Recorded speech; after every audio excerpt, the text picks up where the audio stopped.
উদ্ধার করতে যখন গুলির শব্দ শুনছি আমরা তখন মানুষ যাওয়ার পরে গুলি চলে গেছে। তারপর আমরা তৎকালীন জায়গায় তাদের টানিয়ে ঘটনাস্থলে মারা গেছে, পরে মারা গেছে।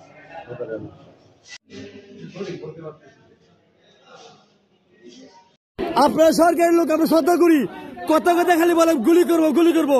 এটা কোন ধরনের ব্যবহার আপনাদের?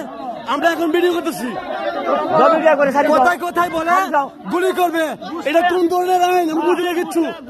হ্যাঁ, ঘুষকা মাল ছেড়ে আইসা আবার বলে গুলি করবে, এটা কোন ধরনের আইন? আমরা থেকে গুলি কিনা, আমরা থেকে পোশাক কিনা, আপনাদের আমাদের জনগণের থেকে পোশাক কিনা। আপনি কোথায় কোথায় বলেন গুলি করবেন? দেখেন ওই যে সুবেদার বলে কোথায় কোথায় গুলি করবে, এটা কিন্তু কথা হলো। হ্যাঁ দেখেন, সাংবাদিকদের ফোন দেন।